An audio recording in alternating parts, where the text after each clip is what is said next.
Welcome to the deep dive. Today we're going deep on Pam Bondi. Oh yeah, she's a fascinating figure. Definitely someone who's been a major force in American law and politics for quite a while now. That's for sure. And you know what's interesting about her? Her career kind of like unfolds alongside all these like huge shifts we've seen in American society. Oh, totally. Especially in the legal and political landscapes. I mean, Yeah, like think about it. We're talking healthcare reform. the rise of social media. Exactly. How that's impacting like public discourse even. So much has changed just in the past couple of decades. Right. And she's been right there in the thick of it. She has. So our goal today is to give you, the listener, a well-rounded understanding of Pam Bondi. Absolutely. Her journey, her successes, her controversies. Got the whole picture. And to help us do that, we've got a whole bunch of sources to draw on today. Oh yeah, a range of perspectives for sure. Got to get that balanced view right. Definitely.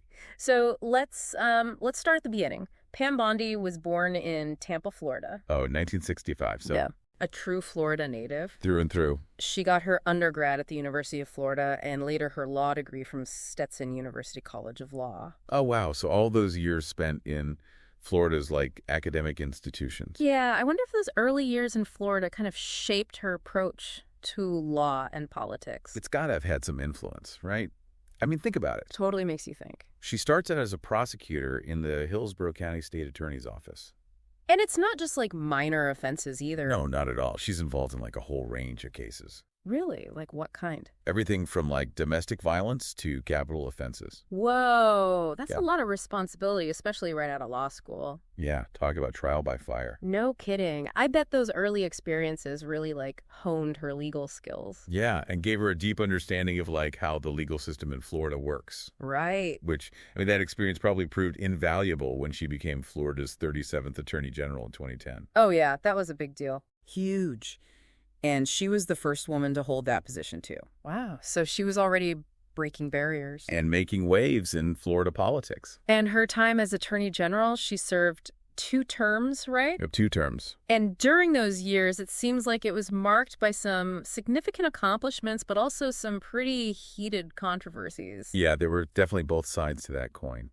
So let's start with the accomplishments. One area where she really made her mark, it seems, was in the fight against human trafficking. Absolutely. She was a huge champion for that cause. She championed legislation, provided support for survivors, Pushed to educate the public and law enforcement about this issue. which is often hidden, you know? Exactly. It's a crime that a lot of people don't even realize is happening. It seems like she was really dedicated to raising awareness about it. She was. And it's interesting how this was all happening while this issue was gaining national attention. Yeah, it was becoming a bigger and bigger focus. Her work in Florida almost like helped pave the way for stricter laws and support for victims across the country. Yeah, in a way, she was kind of ahead of the curve on that.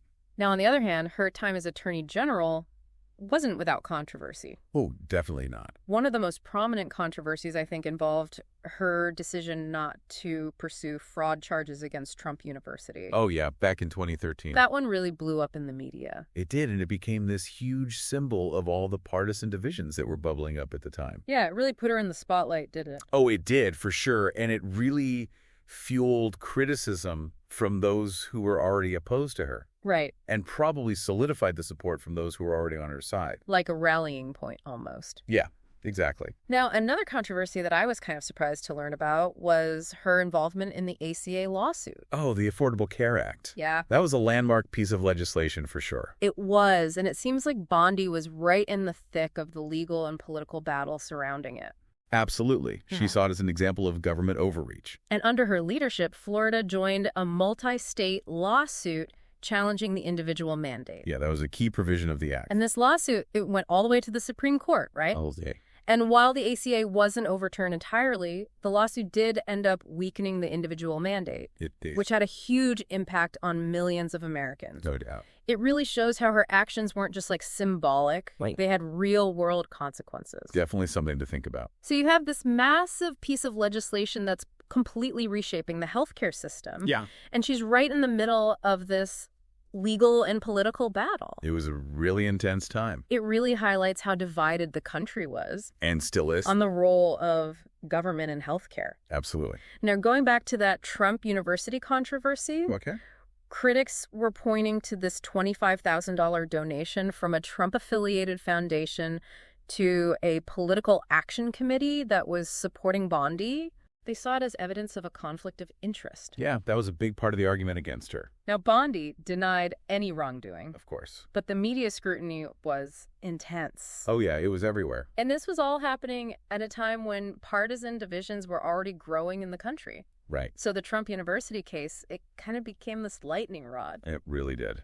Now, another issue that fueled a lot of debate was Bondi's stance against same-sex marriage. Uh-huh. She publicly argued in favor of upholding Florida's ban on same-sex marriage. And at the time, that aligned with a lot of conservative viewpoints. It did, but as public opinions started to shift, her stance was seen by many as increasingly out of step with, like, the changing social landscape.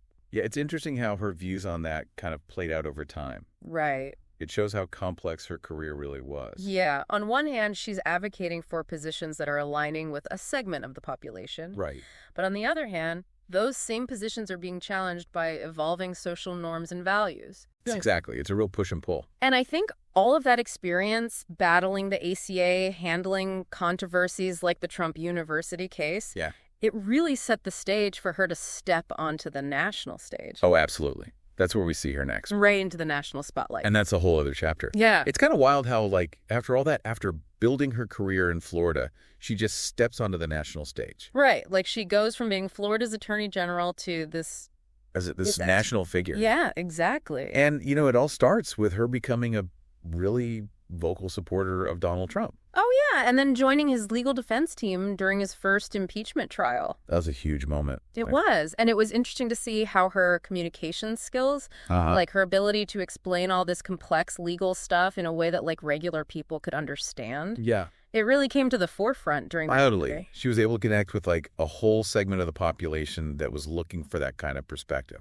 And she became a regular on conservative media outlets. Oh, for sure. Which, you know, that was all happening alongside the surge in conservative media. Yeah, there were like all these new outlets and personalities popping up. And Bondi was able to really tap into that and, like, solidify her position as a leading voice in the Republican Party. It was a perfect storm, kind of. Now, while all that's going on, she's also still advocating for causes she cares about. Oh, yeah. She never stopped doing that. Like human trafficking and the opioid crisis. Two really critical issues. Huge problems facing communities all across the country. And it's important to know she didn't just, like, give speeches or make appearances. No, she was really trying to connect public awareness to policy changes. You wanted to see action. Exactly. She wasn't just talking about these issues. She was trying to make a difference. And that's commendable, I think. It is, but some people argue that all the controversy in her past, like the Trump University stuff, it kind of overshadows the good work she did. It's a valid point, for sure. It makes you wonder how all those contrasting elements play into her legacy. This is a tough question. It really is. So we've got this woman who built a career as a tough prosecutor, became Florida's first female attorney general, faced tons of controversy, fought for causes she believed in, and then stepped onto the national stage and became a major voice in the Republican Party. It's been quite a journey. It really has. And I think it raises some really interesting questions about, like, how we evaluate public figures in general. Totally. Do we just focus on their policies? Or do we consider their character, their motivations, the actual impact they've had on people's lives? It's a question that goes way beyond Pam Bondi. Absolutely. It applies to anyone who's in the public eye. And there's no easy answer. Nope. It requires us to think critically, to weigh different perspectives, to recognize that people are complex. And that there's rarely a simple good or bad. It's about recognizing nuance, understanding the context, and having these thoughtful conversations. And I think that's what we've tried to do with this deep dive into Pam Bondi's world. We've given you, the listener, the information and the context. To form your own conclusions. Right. And at the end of the day, that's all we can really do. So as we wrap up this part of our deep dive, we want to leave you with this question. How do we reconcile the positive contributions of public figures with the more controversial parts of their careers? How do we make sense of their legacies when they're so full of contradictions? These are questions worth thinking about. Not just for Pam Bondi. But for all of us as we try to understand the world around us. And the people who shape it. So we're back, and we've been really getting into this whole story of Pam Bondi. It's such a fascinating case study, you know? It is. This journey that's taken us from, like, the Florida courts all the way to national politics and even the Supreme Court. Yeah. And you know what strikes me? it's just full of these like contradictions. Oh, You've got this staunch conservative who's out there championing what some would call like progressive causes. Like fighting human trafficking. Exactly. Huh. And then you've got this trailblazer for women in law and politics who's facing all this criticism for her views on same-sex marriage. it really makes you think. It does. And it's all happening during this time of massive change in America. Oh, yeah, like huge societal shifts. The rise of social media, the growing polarization of politics. And this increasing awareness of issues like human trafficking and the opioid epidemic. It's like everything's changing at once. Right, and Bondi, whether she meant to or not, kind of becomes a symbol of all that change. Like her story is almost a reflection of what's happening in the country as a whole. I think that's a really insightful way to look at it. It's interesting how those big societal changes kind of play out in the lives of individual people. Yeah, especially those in the public eye. Like Bondi's story, it almost becomes this case study in how personal beliefs and political realities kind of clash. They intersect for sure, and sometimes they collide head on. And that brings us back to this question of like, what is her legacy? How will she be remembered? And it's a tough question to answer. It is, because there's no easy answer. Right, it forces us to ask, how do we even judge public figures? Yeah, like what are the criteria? Do we only look at their policies? Or do we consider their character, their motivations, the actual impact they've had on people? That's a question that goes way beyond just Pam Bondi. It applies to any leader, any public figure. Yeah, and there's no simple answer. Not at all. It requires us to think critically, weigh different perspectives, recognize that people are complex. And that there's rarely a clear-cut good or bad. Exactly. It's all about nuance. Nuance and context. And having these open and honest conversations. Exactly. And I think that's what we've tried to do here today. To provide you, the listener, with the information and the context to draw your own conclusions. That's the goal. So as we wrap up this deep dive on Pam Bondi, we want to leave you with this question. How do we reconcile the good that public figures do with the more controversial aspects of their careers? How do we grapple with the complexities of their legacies? It's something to think about. Not just for Pam Bondi's story. But for anyone who steps into the public arena. It's a challenge we all face as we try to make sense of the world around us. Thanks for joining us on this deep dive, and keep exploring, keep questioning, and keep seeking a deeper understanding of the people and the forces that shape our world. We'll see you next time. Today is your lucky day. Today is the day that our $3 website works for you, paying you directly to your PayPal daily. Imagine $3 ongoing continuous payments to your PayPal account. Imagine falling asleep and waking up to $300 in your PayPal account. How would this make you feel? How could this help you? What bills could you pay? What kind of fun could you have? What does that retirement look like now? All for a one-time payment of $3. This website is DFY done for you, fully built and completely hosted, and never stops collecting payments for you. You have spent $3 on coffee on a regular, but that coffee won't help you create multiple streams of income. Click the link below.